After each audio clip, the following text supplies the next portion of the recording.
All right, guys. So I've wanted to do this for quite some time as far as talking about hypermobility, Ehlers-Danlos Syndrome, just people with connective tissue disorders, and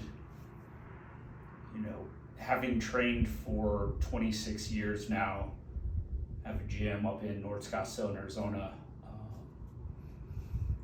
from 10-year-old girls to 70 or 80-year-old grandmas. I'd say 95% of the people I work with that are hypermobile are women. I'd probably say on one hand, in all my years training, I could probably count girls that have been in our gym that probably are not hypermobile in the upper body. And then the vast majority tends to have a lot of laxity, hypermobility, all the way top to bottom. It just is like this varying degrees of how much laxity someone has. And it's kind of like the full spectrum. So with that being said, I've just seen over so many years of training, just all these girls that are, they come in their 40s or 50s and being hypermobile, being good athletes in high school, and then they, in their 20s, it's boot camps and hot yoga 5 days a week. And then all of a sudden someone's in their 30s and maybe they start to have kids, or 40s, life. And then you've lived into this hypermobility, you have previous injuries from your early days of sport. Let's throw in a random car accident where you get whiplash. And, I was explaining this to my niece a few weekends ago that guys tend to break bones, girls tend to tear things.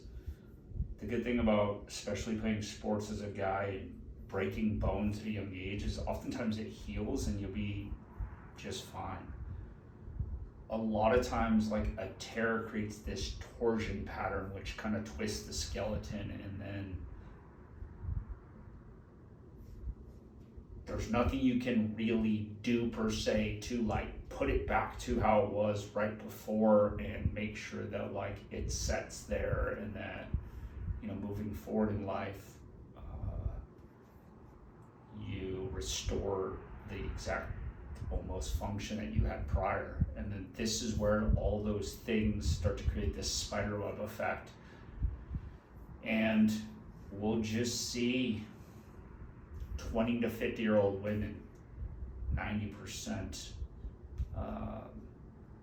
that tend to deal with all this chronic pain, neck pain, low back, wrist, shoulder, neck, basically scap or freaking rotator cuff, hairdressers, nurses, massage therapists, anyone that's kind of over a chair, over a patient, over a bed. There's levels to this, and then there's what we're bringing with us from our past, the severity of it, and then what does that look like from a job perspective. And I just see so many people live in chronic pain, or they're getting nerves burned off in their neck, or they're getting Botox, all these things to just live with chronic pain. And by the time you get into your 40s or 50s, it can be debilitating. I know girls that are 25-year-old nurses, dental hygienists that consider quitting their job. They just have the hypermobility creates issues, back, neck, something like that, and then they'll get a tendonitis in a wrist or a shoulder, and they can't kick it out. And I just see a lot of stuff as far as how people approach helping people. And I think this was a big thing for me because I work with a lot of collegiate or high level female golfers. Let's just call it 18 to 30, D1 to LPGA Tour. and like I always wanted to like be able to help them, and it was like this trying to figure out like why the hell like can't I get this right? And then I'd probably say like 7 years ago, it's like starting to go down the whole airway and pressurization world, and it started to make sense to me that, you know, in essence, it starts a lot of times in the mouth from a pressure perspective. So what I mean by that, like here's your balanced perfect skeleton. Essentially, you basically have, in a perfect world, a joint that's sitting kind of nice and happy in the middle. Tongue sits on the roof of the mouth. When the tongue sits on the roof of the mouth, essentially it's basically creating a loft effect for the head. And what that does is create this loft where the center of mass of the cranium sits directly through the midline of the body, down through the middle of your arches. So think like a skewer, like a chicken skewer. Okay, the minute my tongue comes down, maybe it doesn't fit, maybe I can't breathe. A lot of this stuff stems from this oral posture, so I can't keep the tongue up on the roof of the mouth. What happens, my jaw kind of slides back, basically like here. And then what happens is the head almost like rolls back because it loses its support. So I have a head that rolls back, and then what ends up happening is I have this neck that has to come forward to kind of play this human Jenga. They kind of balance each other out, and then from there, I have this skeleton where I no longer can keep the forces balanced here. So essentially what happens is I can't support the tongue on the roof of the mouth. Head basically rolls back, the neck comes forward, and then my nice pelvis, ribs, where they stay stacked over each other. Think like a corset from like a Western movie, right?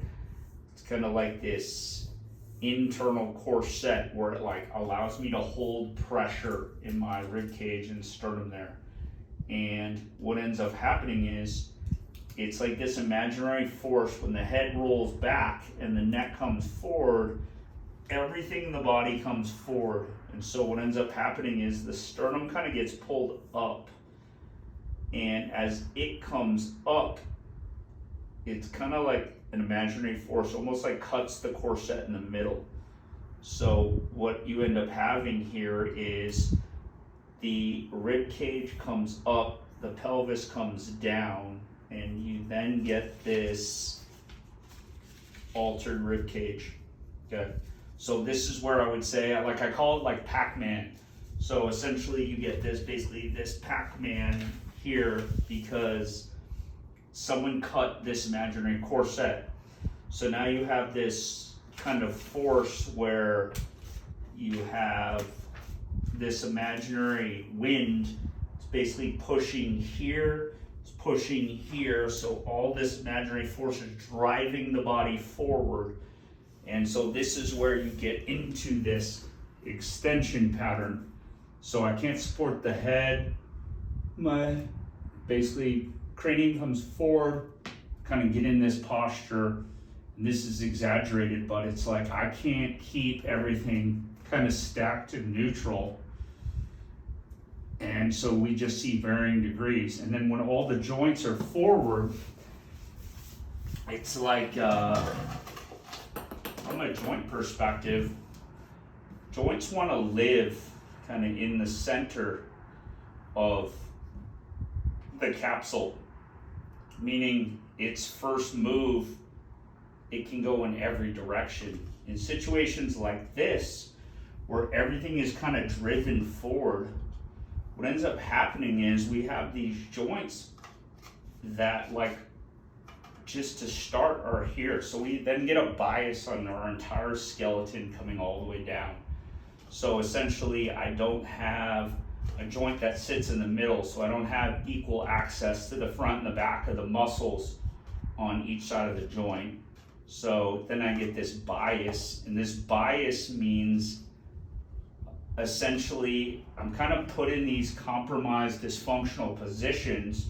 So when I'm doing some of these things, it's like I have this irritation from the muscle and the joint not being at the right lengths when I'm doing certain things.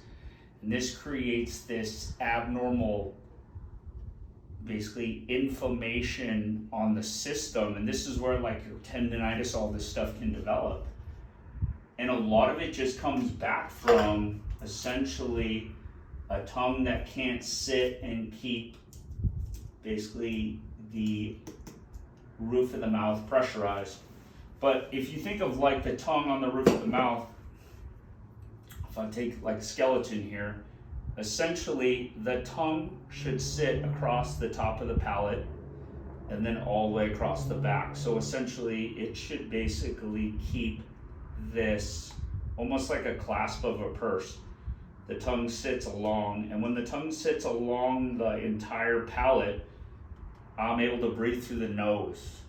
And what that does is tether the upper and lower jaw. But the most important thing with it is, it's like if I've got my upper jaw, lower jaw, it like creates this cave in between. And this cave, once I swallow a few times, kind of like vacuum seals the oral cavity. And this is where I have basically good pressure in my mouth. And then the minute I have good pressure, upper jaw, lower jaw, oftentimes what we have is we then have a rib and pelvis that creates the same thing. So I've got this like upper lower jaw, I've got this ribs and pelvis, and now everything can kind of work in fashion.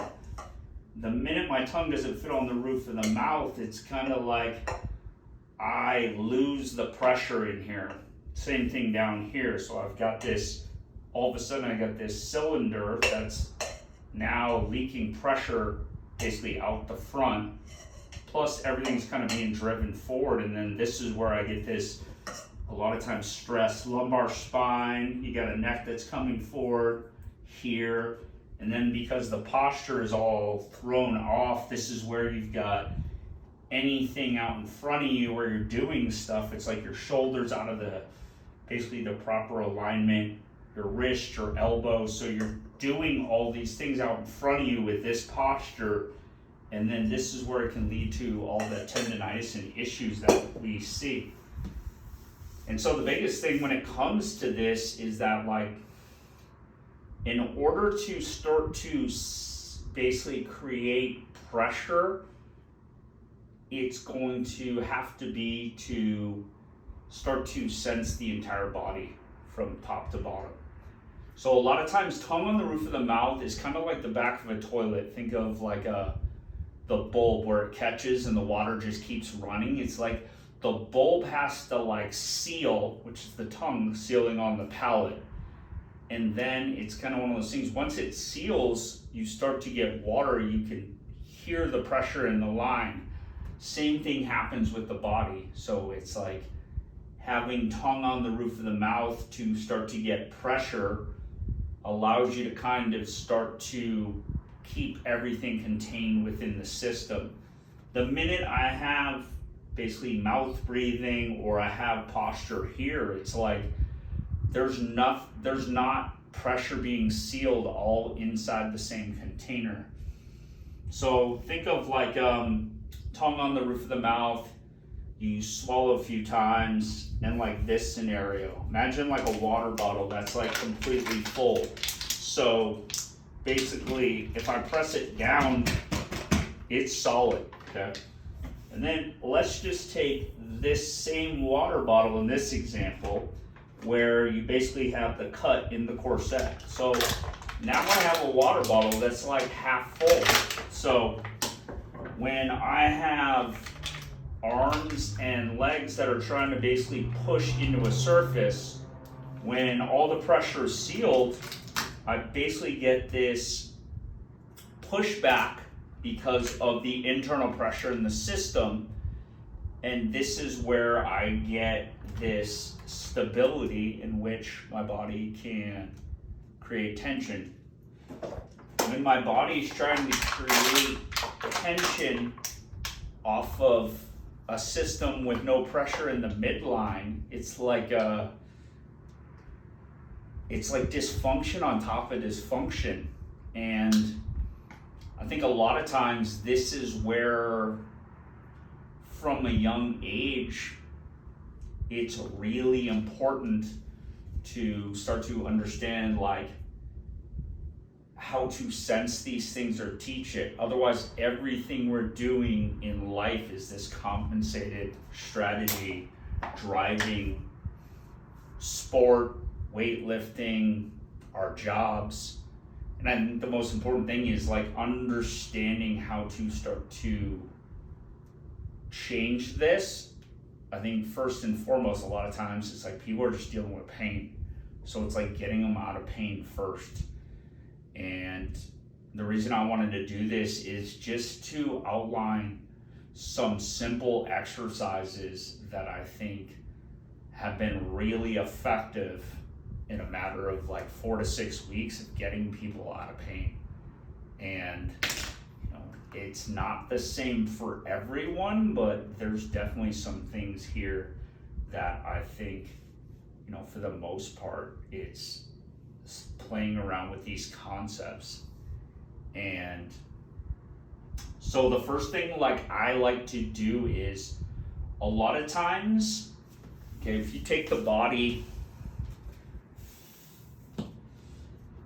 if I have good pressure all the way down, if I have negative pressure in my mouth, means my oral cavity is sealed. That gives me positive pressure at the feet. So what I'm able to do is basically start to create a suction cup in my feet. A lot of times what you'll see is like collapsed arches, you'll see this posture. So we've got a Pac-Man at the feet, I got a Pac-Man at the ribs and pelvis, Pac-Man at the neck. And all of that starts to be like this, especially people with like chronic neck pain, like they can't get out of pain, and it's like, it's starting in really easy positions to start to teach the body how to create pressure and basically start to balance the body top down and bottom up. Now, what do I mean by that? So some people just kind of have the ability to keep tongue on the roof of the mouth, they just don't. So I think rule number one is like trying to start to do that. So what that's gonna do is seal the palate. When I keep the tongue on the roof of the mouth and I create pressure, it's like I instantly pull the body up. Like it's almost like I create this imaginary hanger with the pressure and the posture that scaffolds the body and kind of gets everything in a nice place. When I don't have that scaffolding, oftentimes the body lives in this poor posture, and it's like basically gravity is pulling the skeleton down. Without the proper support and scaffolding, we're stuck in this bad posture without much pressure. So it's like I'm in this bad compromised posture coupled with the fact that I don't have that much pressure, and then therefore it's really hard to create tension. And the tension is going to be what we use to basically support our bodies all day long. And it's not like this, oh, I'm doing push-ups all day long. It's more like, think of like a dam. Like a dam is always working when it's got water behind it. Essentially, there's this balance of forces that it's always working enough to ensure that the water obviously doesn't break down the dam. Same thing for our body. So we need to start to be able to get the body in the right position and then create low-level tension to be able to support the system from a good posture perspective. And a big piece of that is keeping tongue on the roof of the mouth so we can start to basically support the head. However, there's a lot of people that just can't fit their tongue on the roof of the mouth, especially as adults. So that's kind of where my journey started with all this stuff, is that like from an airway perspective, a lot of us just don't have big enough jaws. As a result, the tongues don't fit. And then by the time you're 16, 18, you essentially are stuck with an undersized jaw with a tongue that's almost too big. And because it doesn't fit, it's kind of one of those things where I can no longer keep it up there mindlessly and support my head. And so therefore, something I often hear is, well, like, oh, well, like, I can fit it up there. And it's like, if it's not up there all the time, which for most people it's not, a lot of times it's like, just putting it up there because I said something doesn't mean you do it most of the time. But essentially, a lot of us ended up with a 6-foot tiger being the tongue and a 3-foot cage being the size of the jaw. So it's the tiger doesn't fit in the cage, same type of thing. And one of the reasons I bring this up is a lot of times it's like, there's gotta be a close enough match between the size of basically the tongue and the size of the jaw. So think of this, like imagine I gave you a pair of shoes you've always wanted. They're just ridiculously expensive, you never buy them. That, or it's like a $50,000 pair of Jordans. You're like, I would never wear these. But let's just say I said you had to wear them. That, or if you didn't wear them every day for the next month, the entire day while you're up, I'm taking them back. Well, at some point, if your foot, let's just say, is half a size off from the shoe, you might be able to pull it off. But if you need a size 10 for your foot and someone gives you a size 8.5, you ain't making it for the month wearing that shoe. So the biggest thing happens with the tongue on the roof of the mouth. If it's a not close enough fit, it doesn't get comfortable up there. Therefore, it doesn't want to stay there. It doesn't want to stay there when we do life. It doesn't want to stay there when we sleep. This is where we have a lot of these issues today.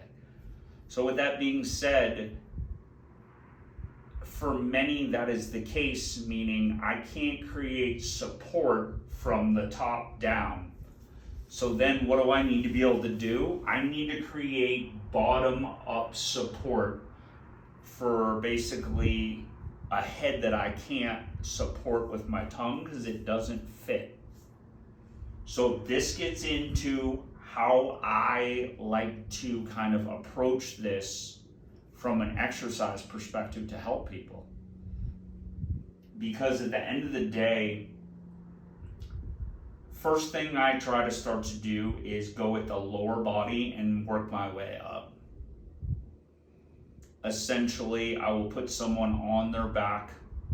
I use a few drills and I just grind those drills for weeks. Because a lot of times people will come see me if it's not an athlete, and these people are just in chronic pain. Neck, rotator cuff, low back. And we're talking like people that like, I can't go to my job. I mean, there's a girl I worked with probably 2 years ago. She's getting married this year, 27, 28. She was a dental hygienist. She literally had to quit and was basically temping 1 or 2 days a week, but she couldn't work full time anymore. And then it was like she was starting to do dental sales. She was selling loops for doctors because she's like, I can't work because her shoulder was so jacked up from being out of alignment that it was like starting to create issues, neck, low back. And so it's just something where it's like, probably say in the matter of like 4 or 5 weeks, she could go back to working full time.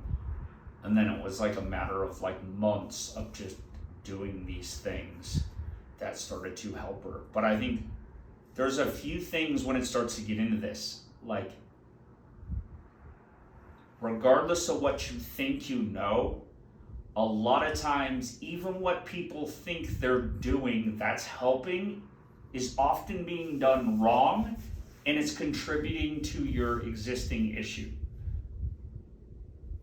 Obviously, you have good intentions, but you don't know what you don't know. And this is huge. Because if you have an inflamed system with compromised movement patterns and you're exercising, regardless of what it is it can contribute to this inflammation that just never dials back enough to get you out of pain, regardless of what it is. But like, this is where it's like creating this super simple way to start to help people with probably 5-6 exercises until someone can just literally get themselves out of pain. And obviously in person, we do more stuff than that, but I think a lot of times it's like, I learned with these people that like, what seems seemingly easy to teach is like this Austin Powers type first, second session when it comes to this stuff. Because a lot of times it's like, it's 9 pieces in the body and the brain has to start to talk to them. So imagine I throw 9 basketball players. Maybe a few are good players, the other 5 or 6 are not. Maybe 2 people on the court have never played basketball in their life. And it's like, all right, guys, go win a championship. But oftentimes that's what's happening for someone that has hypermobility. It's the brain lacks good communication, coordination, and think like bars of cell phone service, right? So, a lot of times these people have like 1 bar tops. And this is where even for those with chronic pain is like starting to do some of these exercises, and then it's like, can we do 10 minutes of drills first thing in the morning to set your motor patterns, to put your body back in a better place for 10 minutes? So you wake up at 1 out of 5 bars of service, but maybe you walk out the door to your job at 3 or 4 out of 5 bars of service, which is going to set a better subconscious posture all day long while you're doing your job. And little by little, it's like, this is how we get someone out of pain. But the biggest thing is I start to teach people how to root themselves into the ground, how to basically trap pressure so that there's no more leaks. And then once I teach them kind of how to turn on their lower body, then the next piece is basically kind of getting someone to basically, once they can control the pelvis, kind of call it like a rudder. So a lot of times what ends up happening is you've got ribs, pelvis, so we essentially have pistons on both sides, right? So a lot of times in this position, think of like a rudder, okay, on a boat. So it's kind of like, I need my rudder to be able to kind of flip in and out. Well, a lot of times what happens when someone's stuck in this posture is the lumbar spine and the pelvis, they're supposed to work independent of each other. They just get stuck. So where the low back goes, basically the sacrum goes, and then this is where they go everywhere together. And because they can't work off of each other, dissociate, we have the inability to access our rudder. So we can't move pressure because we're just stuck. And we're stuck in this one position, which means I can't get everything to move from a pressure perspective to allow basically the sacrum to nutate and counter-nutate, which is how we move pressure up and down through the body and the joints to allow us to access better mechanics. And when we talk about like fluid mechanics, it's like if I have basically a rudder that is stuck in this position, think of like a diaphragm, right? I need basically like my ribs and pelvis need to stack so I can create this solid, okay?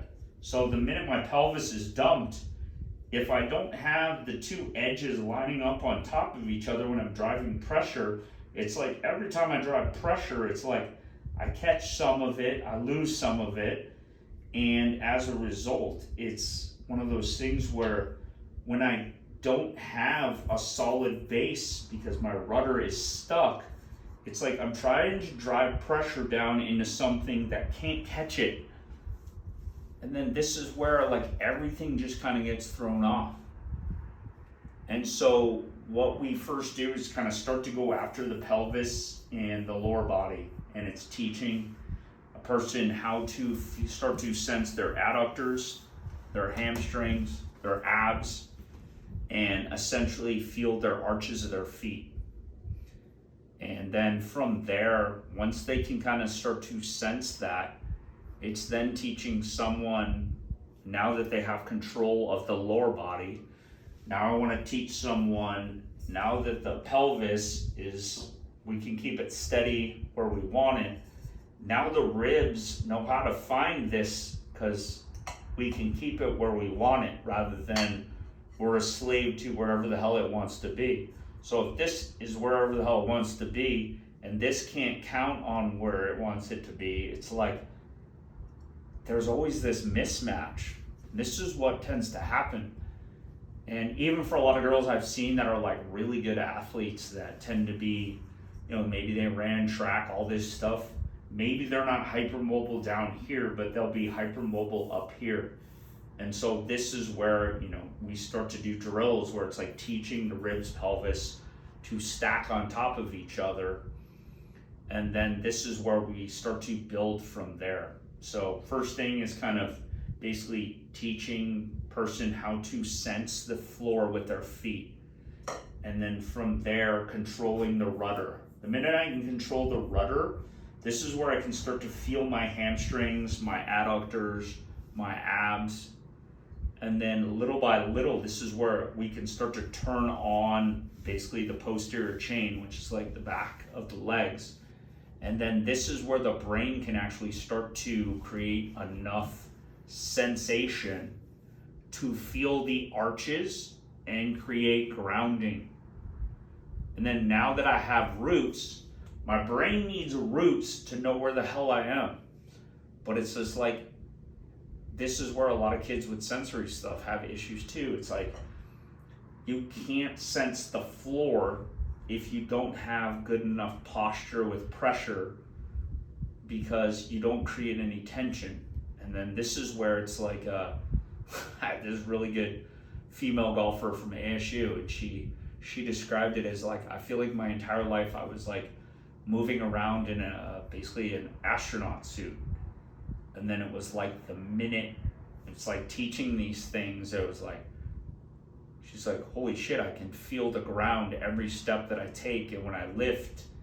And this is where it's like we need to get the joints in the right place with the right pressure and slowly but surely basically create more and more tension. And then this is where the brain starts to learn how to feel more things, and then it can talk to more players.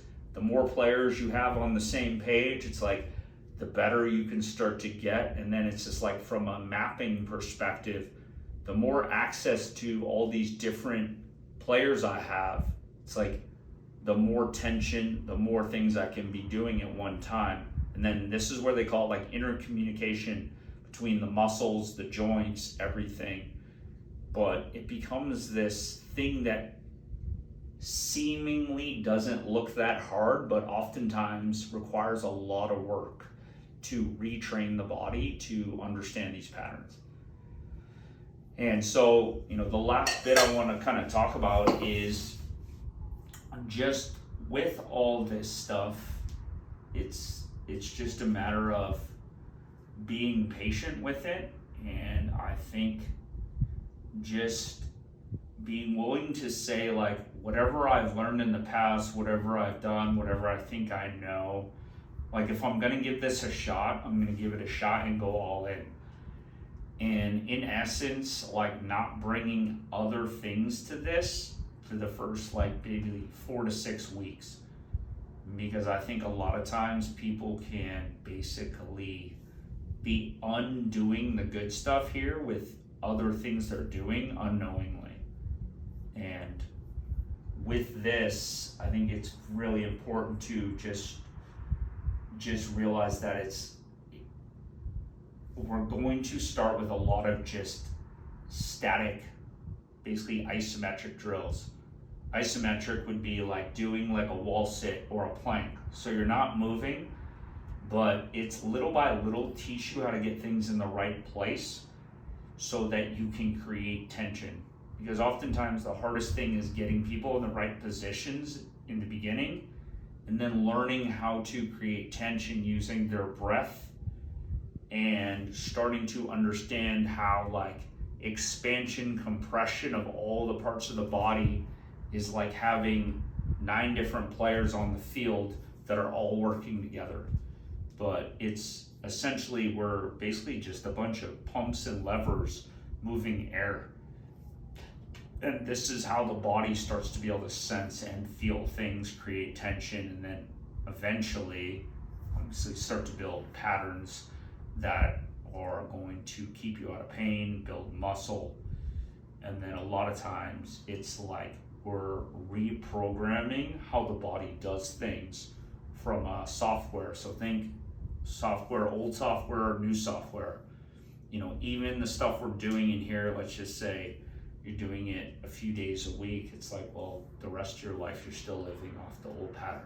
And little by little, like these two will kind of mend worlds. And then this is where from here, these are some basic exercises to help get the body out of pain and start to feel these things. But then it's just a matter of like, where do you go from there? And this is where it's like, whatever is being shown here should be a fundamental base to any lifting you're doing in the gym. But essentially getting the joints and the muscles in a good place and balance with intra-abdominal pressure and rooting into the floor, expansion, compression. Doesn't matter whether you're doing a deadlift, a chest press, a row. The body works optimally when you respect the laws of nature relative to the human skeleton. And so that's what we're doing here, is just starting to put them into play, teaching the body how to access the positions that are going to allow it to be successful.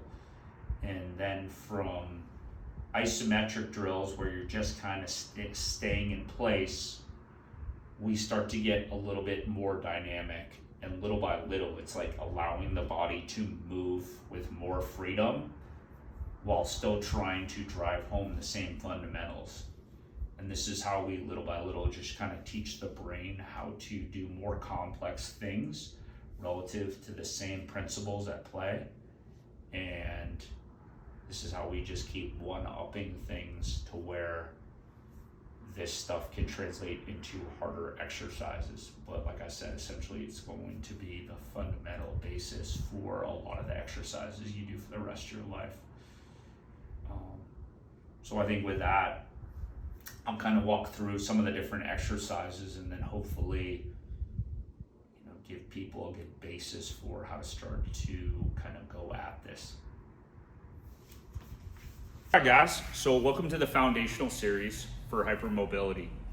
This is something I've been working on for the last year. I've got a lot of ideas for seminars and stuff like that, but I decided to finally just put this together to get it out as a tool for many just looking for some help. And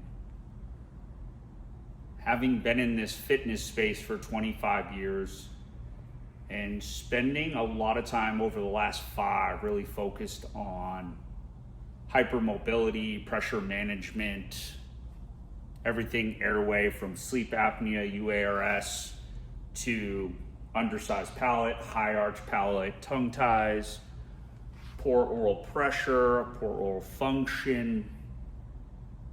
I realized from many that know me, especially from like the Project Airway space versus, this is my gym, me and my business partner have had it for 17 years, Premier Fitness Systems up in Scottsdale, Arizona, that I just see way too many people related to hypermobility that they're always just trying to piece stuff together.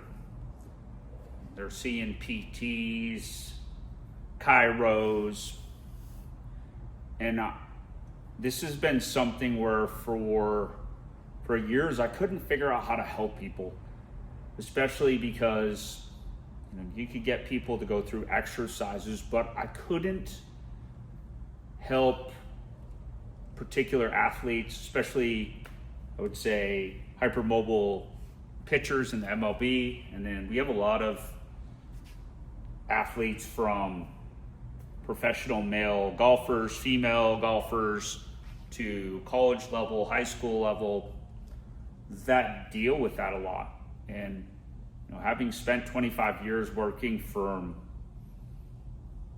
young kids all the way up to 85, 90-year-old clients, I've had the ability to work with many different types of people.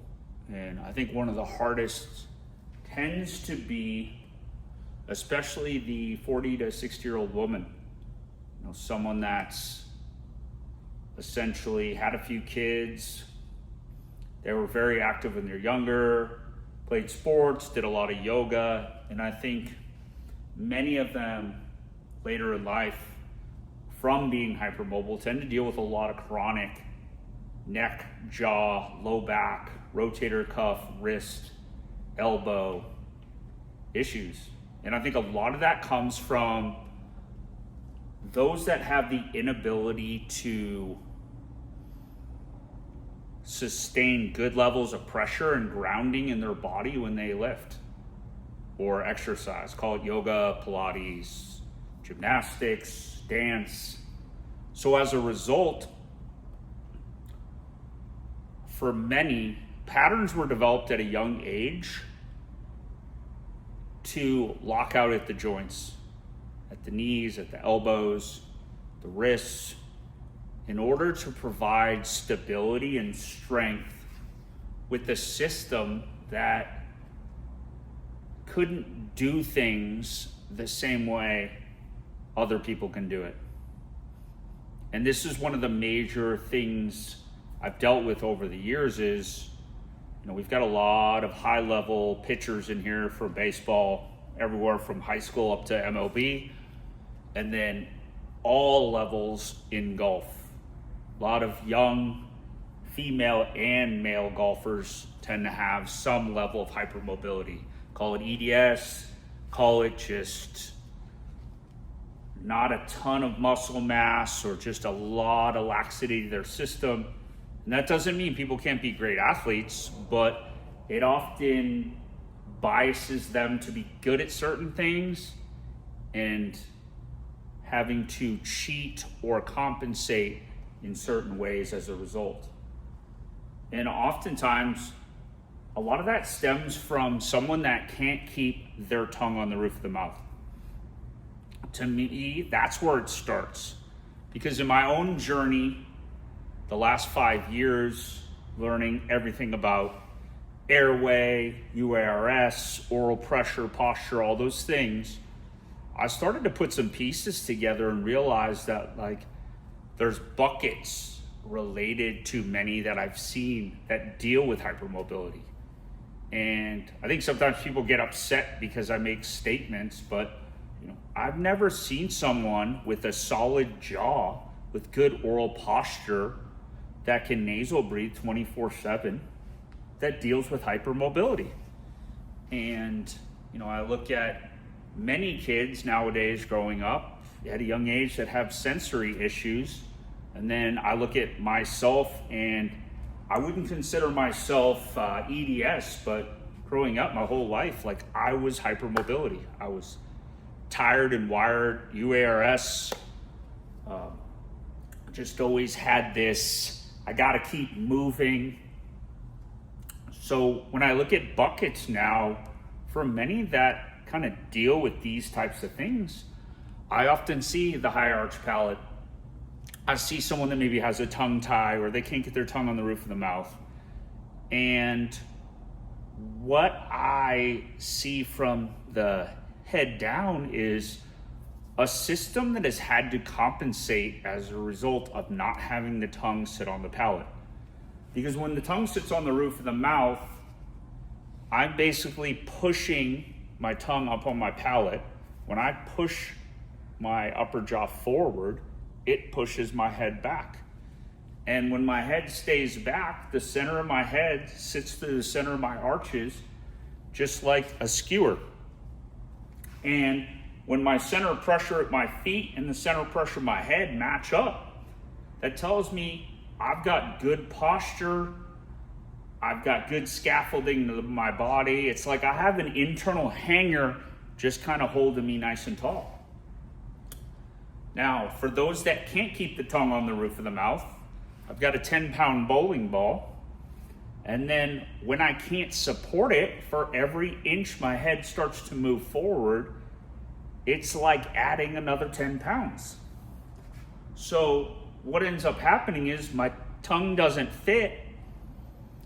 I'm done developing, and then I'm left as an adult with the inability to support my head over the midline. And then what ends up happening is I've got poor brainstem activation as a result of my body not really feeling safe.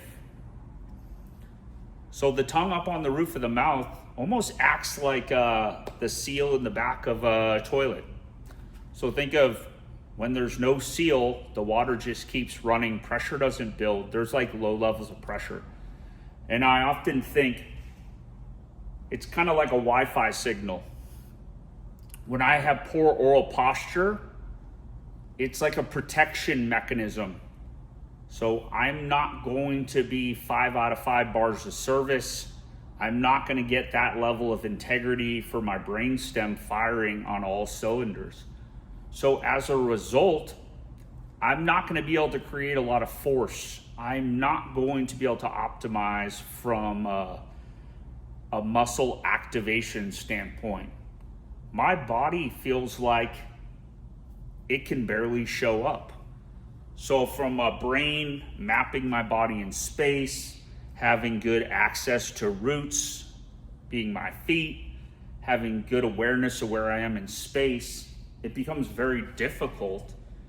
And as a result, if I've got 1 or 2 bars of service out of 5 from a brainstem standpoint, I don't really have the internal structure showing up to kind of hold all my stuff in space.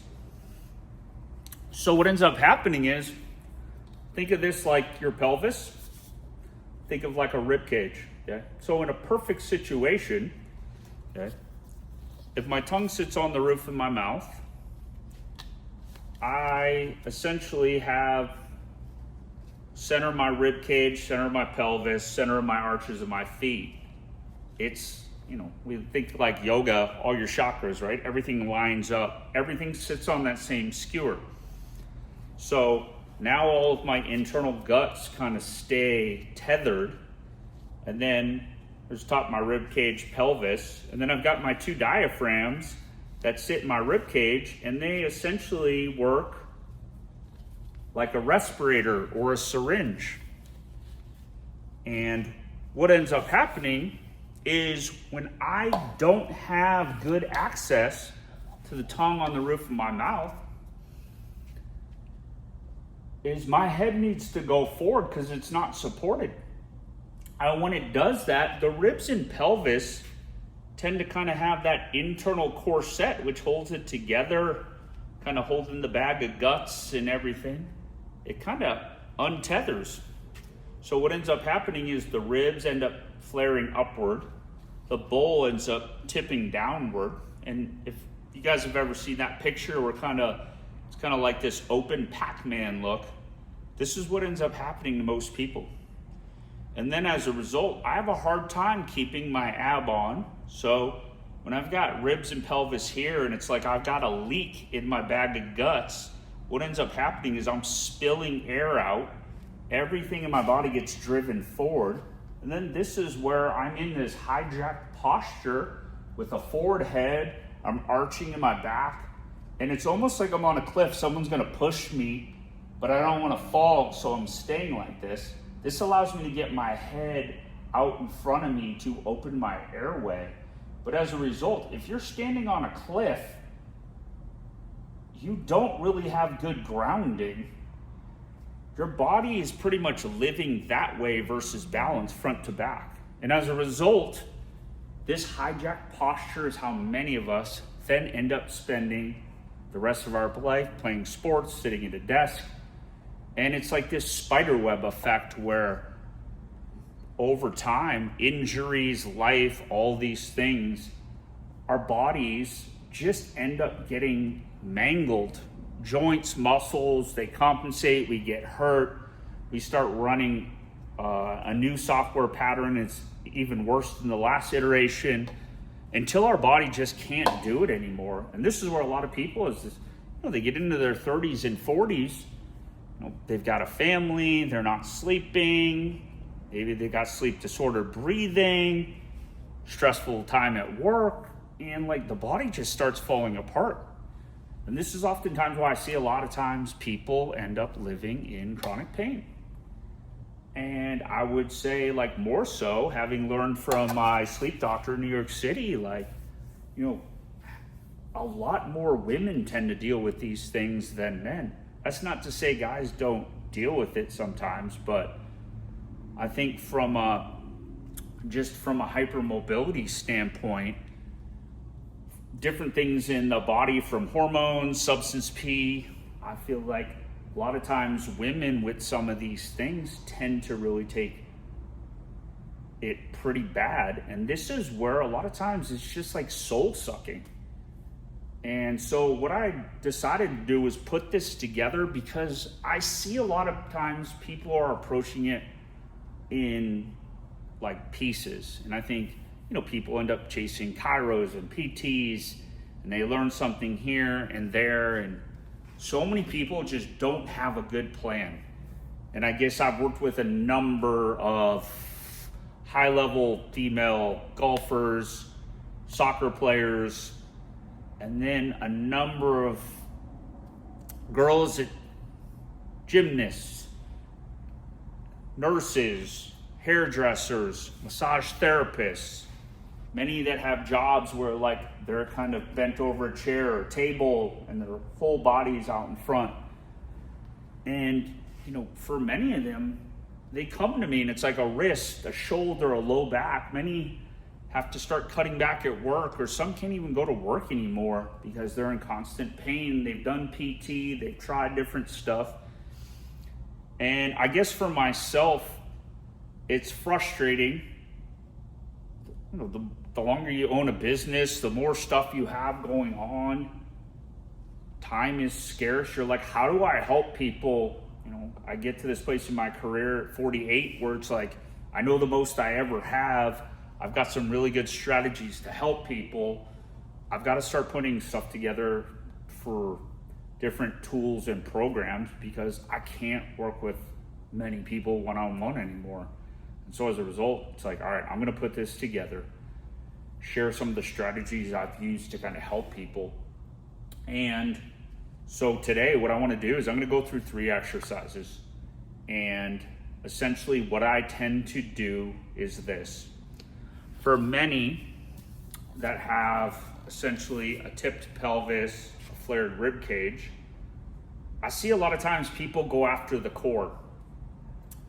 A lot of times people have a hard time supporting their neck.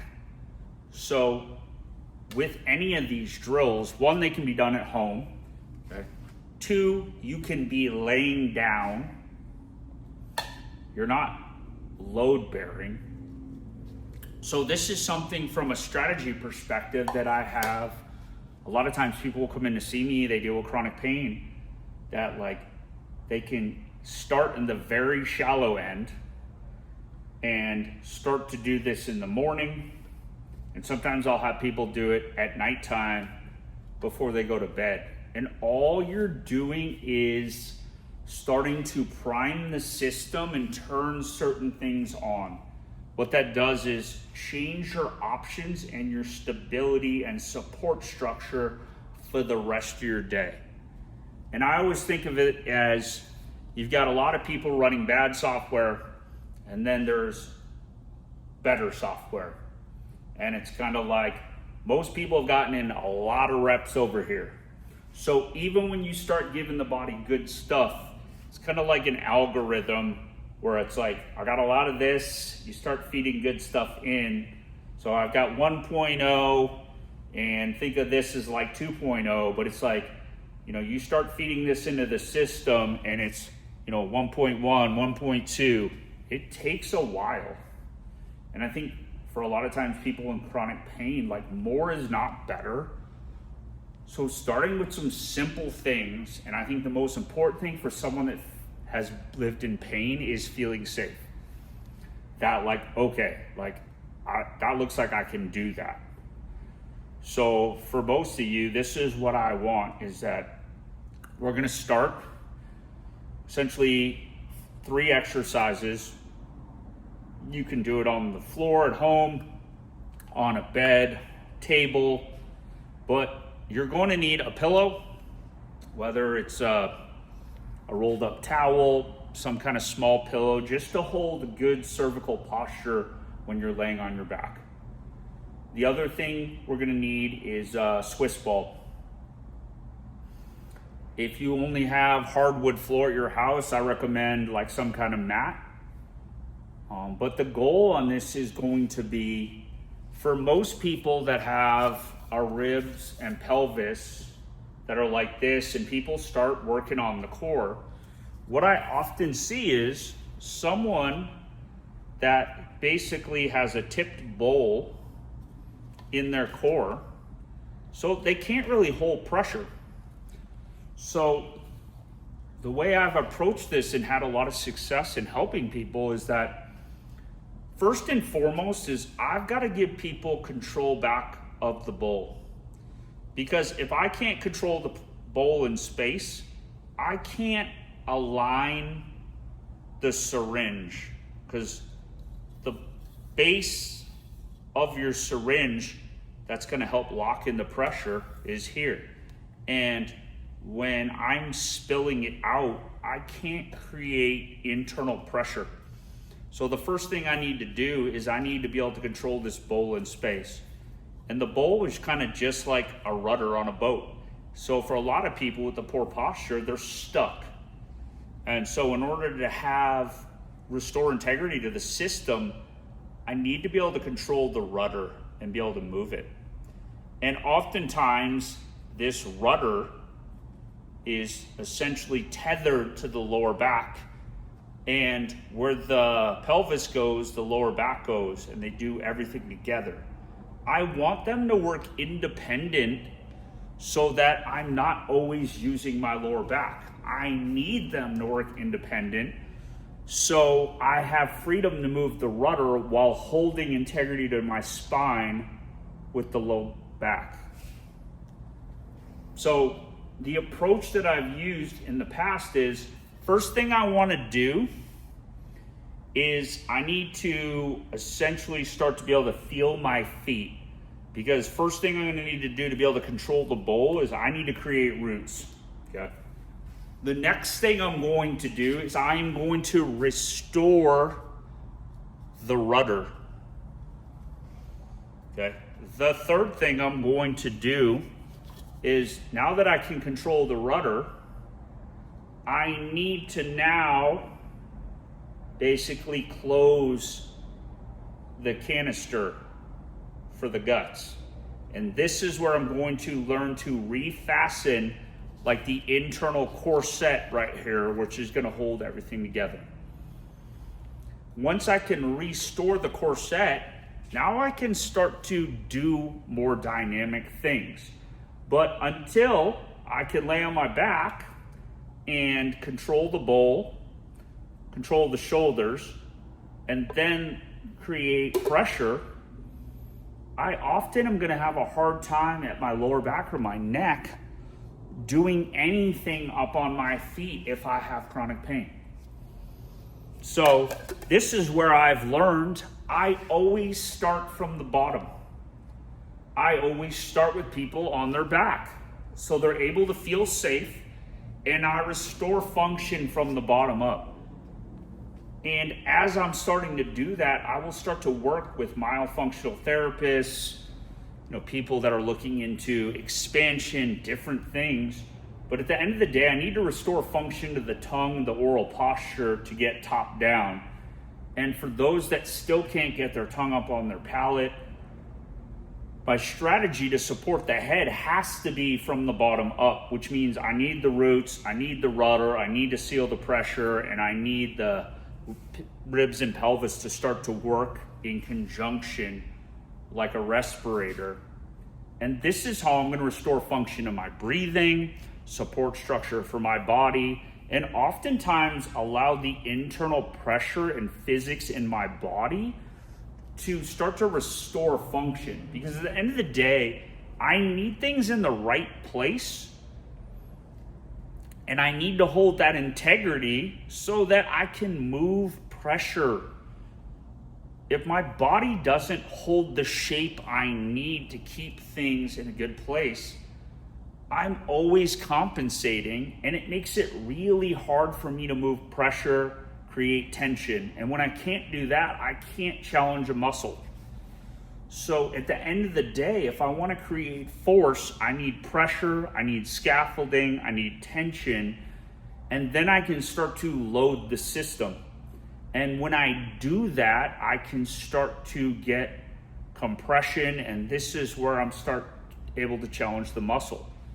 But I think a lot of times, people that have done a lot of these things like yoga, they do HIIT classes, boot camps.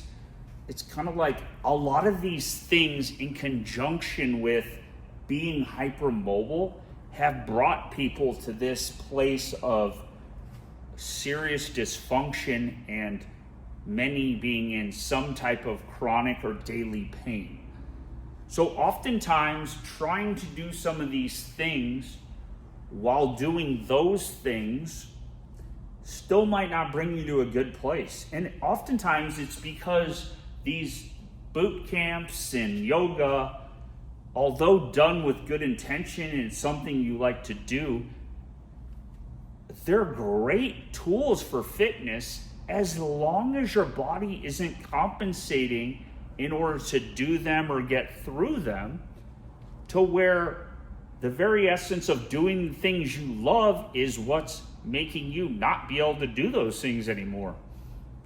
And so my hope with this is to bring some awareness and start to teach people how to do some simple tasks, understand how to create pressure, use the hamstrings, the adductors, how to sense your feet, control the rudder, and then start to learn how to build internal pressure. And a lot of times I will have females that will tell me like, wow, like I've never really felt my shoulders like slot in the socket. Or there's a girl I worked with at ASU for a golf team, and she's like, I felt like my whole entire life I was like walking around in a spacesuit.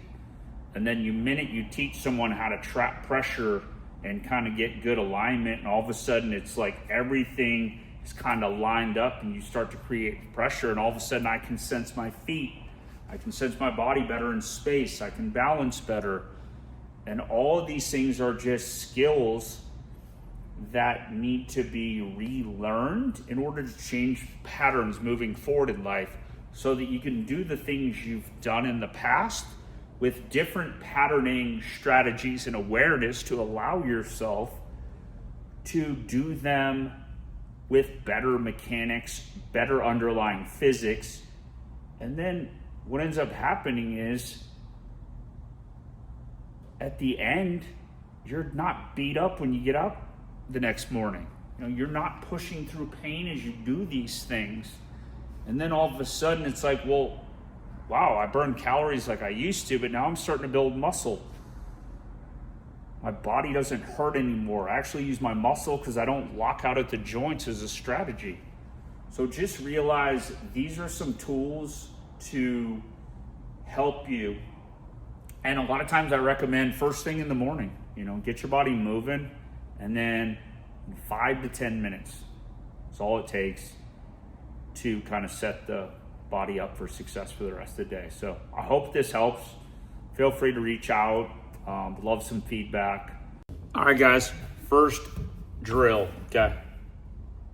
This ball, the Go Fit, the Pro Ball, the 55 centimeter is probably my favorite. I have pretty much everyone that I ever help. I either get them this ball, I think they're like 35 bucks, Target, blah, blah, blah. The reason I like it is because it's kind of got some give to it. It's not like cheap plasticky. The give allows you to feel like you can kind of create like expansion, compression like a balloon. Okay, second thing, rolled towel, you can do pillow for the head. I really like these. Some people, it bothers them, so it's kind of like a cervical pillow. They're like 10 bucks on Amazon. And then one thing that I like to use, especially for those that are like super hypermobile, like they have such a hard time, like this kind of helps like lock everything in. So think of your body kind of like a compartment on like a submarine. When I lock down all the rooms, it's kind of like I trap all that pressure. So it's the same thing with the body. I need to create the ability to trap pressure so I can run pressure so it's not leaking anywhere.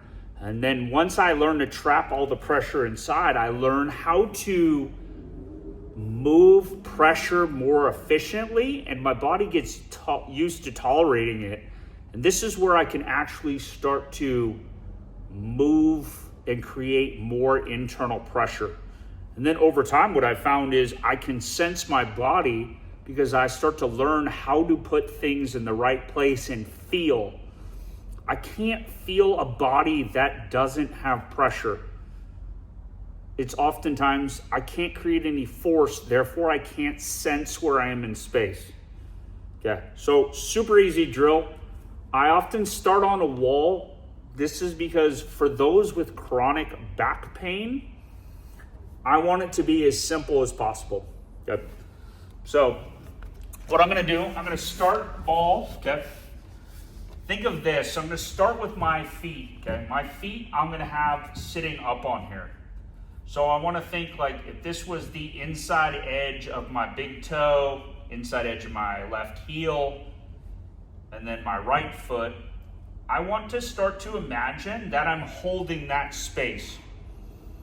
What I want to start to think is when I inhale, I'm going to, there's always a slight kind of like pushing in, almost like a suction cup. So almost like I'm doing a chest compression. So I'm always going to slightly be pushing down. And when I inhale, it's like I'm trying to pull the ball apart. When I exhale, it's kind of letting everything kind of relax, but I'm not going to move. So it's no longer pulling the ball out. Now I'm gonna push the ball forward. And when I push it forward, this is where I start to get my hamstrings and my feet, my adductors kind of all start to turn on. Okay, so for those that deal with some pain, I'd say bang around the knees, okay? This will help kind of create some tension. We're gonna go pillow, neck. Okay. So what I want on this drill is, I want almost like my feet are like a vacuum cleaner. Like if you were to try to pull the ball up, I shouldn't be able to move it. So I've always got this constant kind of tension down. And then what I want is I want to start to think about, I'm going to inhale breath. If I watch on here, I want to imagine that I'm trying to get expansion in my rib cage. So I'm thinking about, I'm trying to get some air filling the rib cage. Inhale breath. I'm going to pull that ball apart. Exhale, like I'm fogging a mirror. Tongue is going to be on the roof of the mouth. I'm going to relax the shoulders, let my body melt into the floor. So it's an inhale.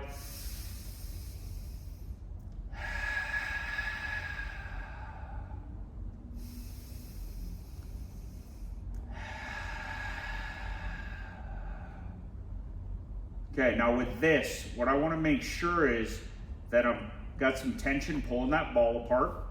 And then I want to imagine that my tailbone, okay, stays touching the ground.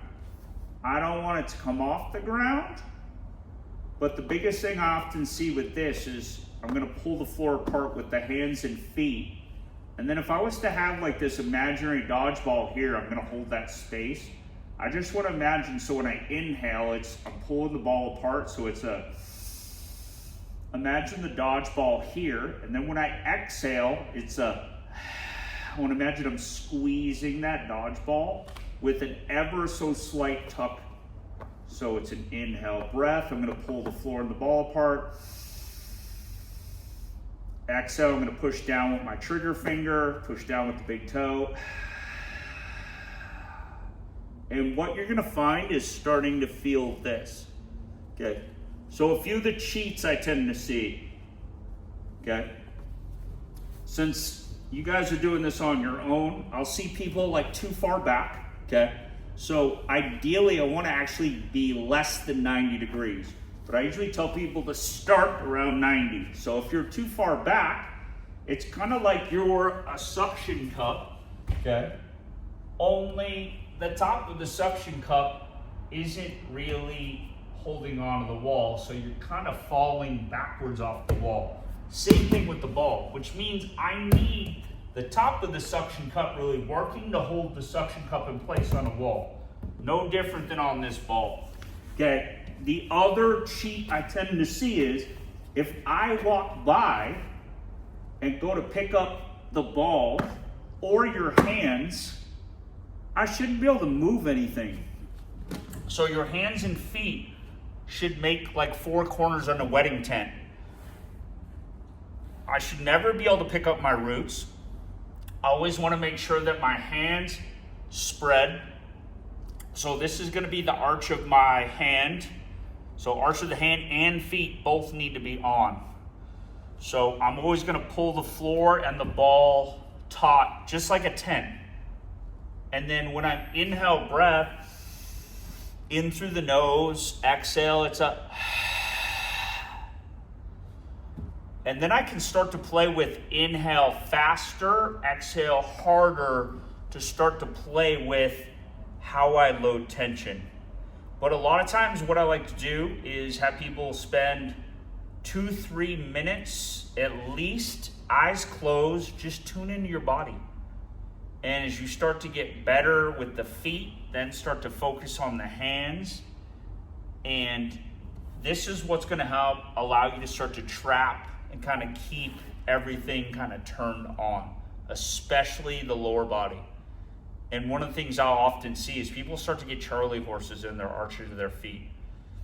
But this is a great way for you guys to kind of start to turn on the feet, start to turn and put the pelvis and the rib cage in a good place. And then from there, because you're on your back, there's not a ton of risk here. So I would always tell someone 2 to 3 minutes. This can be done multiple times a day if you got a desk job, especially if you got like back pain. And then, possibly doing it before bed can also be a good strategy to just kind of put your body in a better position prior to going to sleep to help the body. All right, guys. So second exercise, we're going to come off the wall. Okay. Now, depending on where someone's at, I will, especially if someone's got low back pain, someone's super hypermobile, I will keep the band on. Okay. Someone doesn't deal with super hypermobility, I'll oftentimes just get rid of it to help kind of just make the exercise feel less clunky when you're starting to learn it. And then the biggest thing on this is if someone has chronic pain, that I do not want you lifting up off the ground. Just starting out with what you feel like you can handle. And if you have the type of back pain where you can't even get out of bed, I would always tell someone to check with their doctor, physical therapist, and I would say, even if this kind of feels good, if someone ever has debilitating low back pain, I never let them leave the ground on day one, even if they're like, I feel so good. Like, I'm always concerned about the next day, making sure, because most of their system has been shut off for so long, I never want to overdo it and then create an issue for tomorrow. So many times I would say, you know, set at 8 to 10 if someone has really bad pain, and just kind of leave it. Okay. So for people that don't, I'm going to kind of show you a few variations on here. There's one where you just kind of stay on the ground.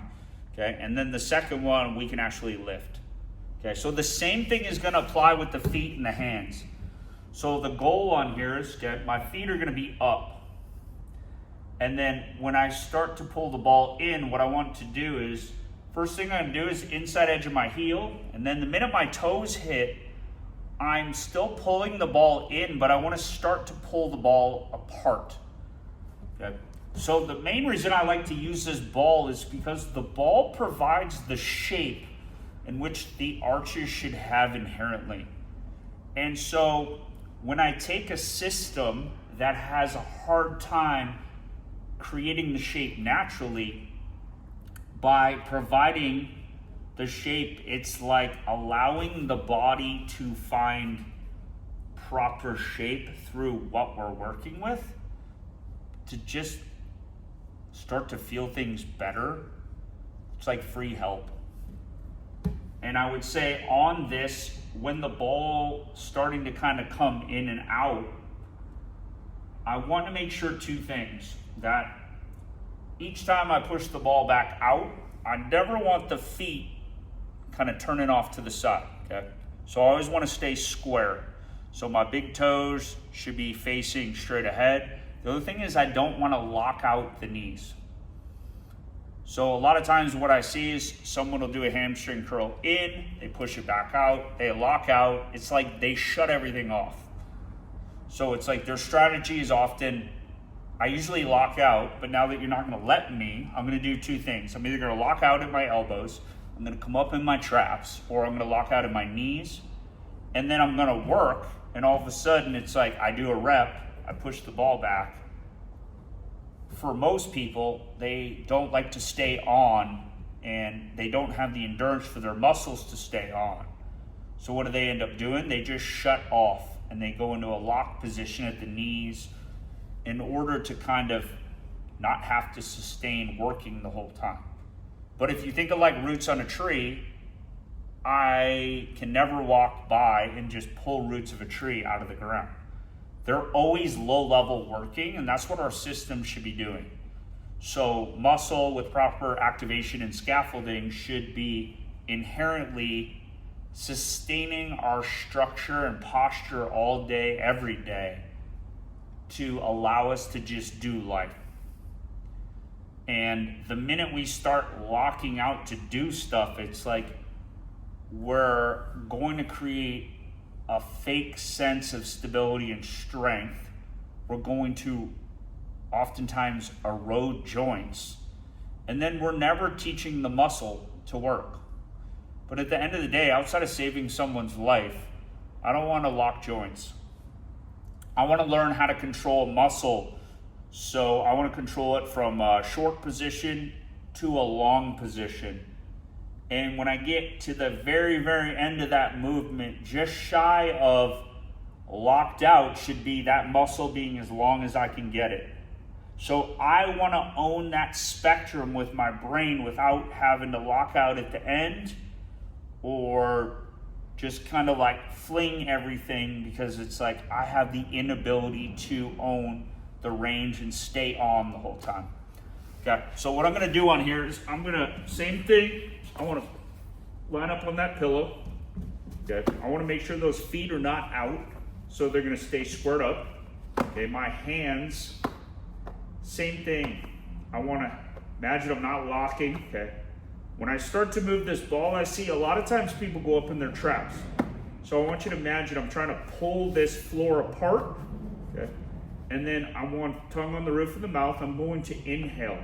So as I start to come in, the minute I get my toes down, I'm still trying to pull that ball apart. and I'm inhaling, and I'm kind of getting everything nice and solid. I'm going to scoop that butt at the very end, and then I'm going to exhale. So it's a scoop that butt. Okay. Now, imagine I had a Lance Armstrong bracelet or like one of those kind of jelly elastic bands. I want to imagine I hog-tied my toes too. So the toes should kind of move as a unit. And so as I'm coming in on here, I'm pulling that ball apart. I'm going to scoop that butt, and then I'm pushing back out. But when I push back out here, I don't want to lock out at the knees or just kind of push away. I want to always stay on. So when I'm coming in, I want you to imagine someone's trying to steal the ball and I won't let them. So not only am I pulling it in this way, I'm also pulling it down so they can't pick it up. And then when I'm bringing it back out, I want to imagine as I push it back that I have it controlled. So at the very end, like someone now is like trying to pull the ball through the wall and I won't let them. So I'm constantly keeping control of the ball in and out. And as I start to get this and I can keep my hands and feet down, when I start to inhale, a few things are going to happen. As I start to pull the ball down and in harder, okay, I can start to create more tension. The other thing I will see is when people start to come in with the ball is, here's really good tension, they'll start to pick up the heel. So it's kind of like one of those things where instead of keeping their foot really in and on, they end up lifting the heel. And lifting the heel is like taking half of the suction cup and taking off the seal. So this is going to be how I start to turn on the hamstrings.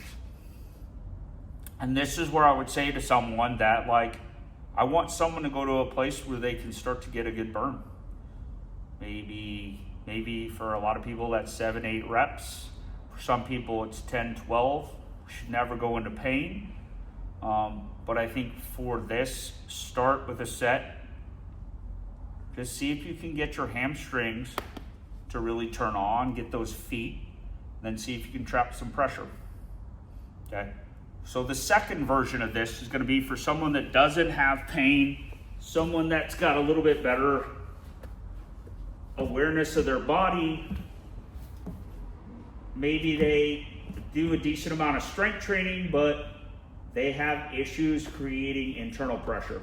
Okay, so what I'm going to do on this is the same thing. All the rules apply, except I'm going to start up. So this is where I'll see people lock the knees here, but I'm going to float. Okay, so even here, if you're trying to pull the ball up, pushing it into the ground. So I'm going to inhale, so it's the same. I'm going to find the feet, I'm going to pull it apart, slight top.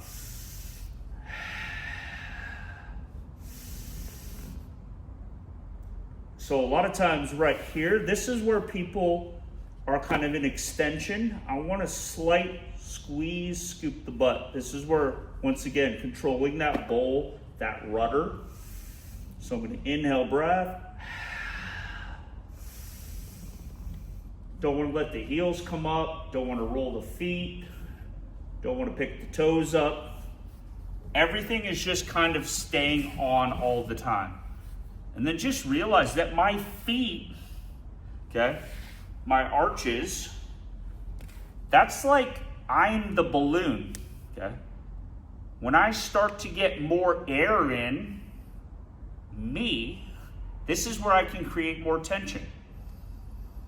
I know it seems like a strange concept, but think of someone that's hitting a golf ball or a baseball or throwing a punch. I'm going to inhale. It's like loading a slingshot, and then exhale. You're always going to hear someone when they go to jump or throw a punch, it's a huh, but it's like a. So I'm getting all that air. So when I hit a golf ball, throw a punch, there's always going to be that exhale. I'm getting all that air to compress, just like I'm letting go of a slingshot. But same thing on this. Play around with this. All right, guys. So this third drill, now that we've kind of turned on the feet, the hamstrings, the adductor, kind of starting to keep that bowl in a good place, what I'm going to have you guys do is start to get some more air in the body. So now that we've kind of closed everything off to where we can trap pressure, now I want you guys to work on filling the body with more air. And what this is going to do is start to create internal pressure through the internal pressure in the abs. And a lot of times, think of intra-abdominal pressure kind of like an internal weight belt. But if I can keep the pelvis and the ribs in a good place, now what I want to do is I want to be able to create this 360 degree kind of weight belt in terms of pressure. And so for a lot of times, because people have had a leak and they haven't been able to trap pressure, this internal weight belt to protect your low back and hold you up posturally is often hasn't been used or has been able to cheat. And so for this exercise, I want to just start to play with my breath and see if I can start to be able to build some tension on here. So the goal on here is to just start to learn how to keep everything in a good place to where I can build pressure. So sometimes people will feel like, all right, I feel lightheaded, or this is just a lot. So the cool thing is you can stop when you want, but once you kind of get the hang of this, you can start to drive more and more pressure and hold it for longer periods of time. End of the day, you should not feel pain. You should not feel like you're going to pass out. But as you start to inhale and kind of trap pressure and fill your body with more, you're going to feel like, oh wow, this is really challenging, even though it doesn't look like it's much. Okay, so what I'm going to do on here is, once again, if you guys got a mat, cool. If you guys got carpet at your house or at the gym or turf, okay, so my feet are going to sit under the ball just like my hands, okay? So I want all of my toes touching the ball. Same thing we did with the hamstring curls and the breathing. I want to try to pull the ball apart as I'm inhaling. By doing that, I'm going to get more air in my body. So what I want to do is feet kind of chalking this ball into the wall. So your big toes, just like your feet on the ball, should not be touching, but they're close. Okay.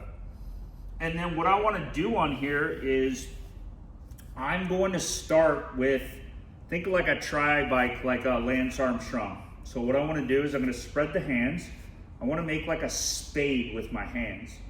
Okay. So first thing I want to do is I want to have the knuckle on your trigger finger stays down. Okay. I want to imagine that my hands are going to try to push the spade into the mat, and I want to pull it apart.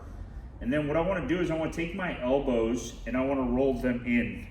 So imagine someone's trying to pull them out and I won't let them. Okay. So I've got the spade, index finger, thumbs don't touch. I'm going to roll the forearms. Okay. And then what I want to think is, imagine tongues on the roof of the mouth. I want to inhale breath. I'm going to push the spade, push my arches into the ball, and I'm going to start to inhale. So I'm going to inhale breath, and then I'm going to exhale, and I want to imagine I'm going to push the butt through the ball.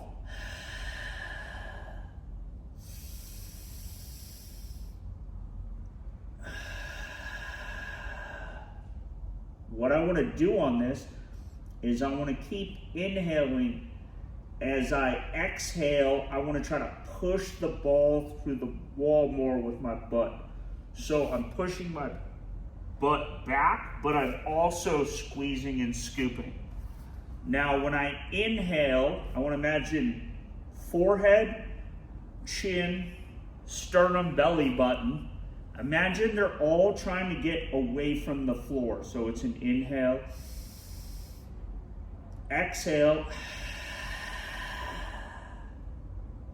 Whatever height I've gained, I want to hold it without rolling the arms out, without picking the hands up, losing the trigger finger. So I want to keep this tension.